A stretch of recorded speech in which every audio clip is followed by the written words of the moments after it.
ఈ కేసు నా ప్రాణం కన్నా విలువైంది. నువ్వు అర్థం చేసుకుంటావు అనుకుంటున్నాను. వెంటనే కేసు వెనక్కి తీసుకోకపోతే వెంటనే నాకు మరో పెళ్లి చేస్తానని చెప్పింది.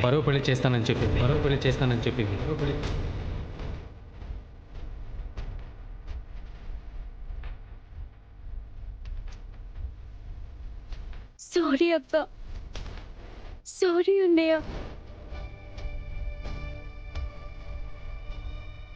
నాకు చావు తప్ప వేరే మార్గం కనిపించడం లేదు. కేదార్, వదిన అక్కడ ఉంది. పద.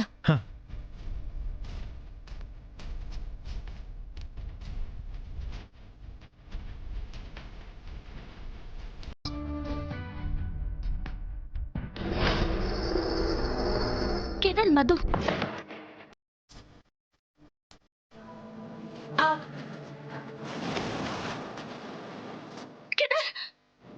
మధు మధు మధు మధు మధు మధు మధు మధు జాగ్రత్త. మధు మధు మధు మధు కేదార్, జాగ్రత్త.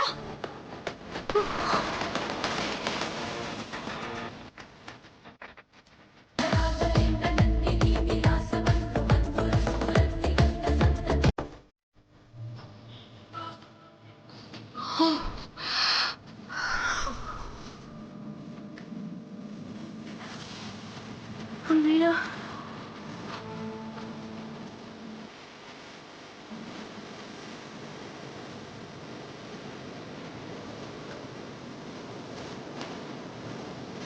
మధు యువరాజ్ జాగ్రత్త. మధు మధు మధు మధు మధు మధు మధు మధు మధు మధు మధు వినిపిస్తుందా?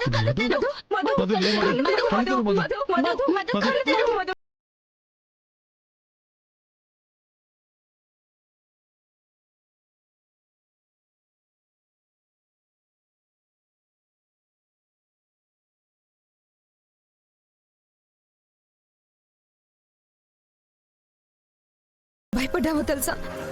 నీకేమైనా అయితే మేమింటికి వెళ్ళి పిన్ని బాబాయ్కి ఏమని సమాధానం చెప్పుకోవాలి? ఆయన ఏంటి మధు ఈ పిచ్చి పనులు? ఆయన ఇప్పుడు ఏమైందని ఇలాంటి నిర్ణయం తీసుకున్నావు? ఏమైందా?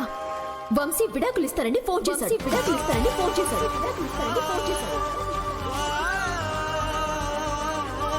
మీరు కేసు వెనక్కి తీసుకోకపోతే ఇంకో పెళ్లి చేసుకుంటానని బెదిరి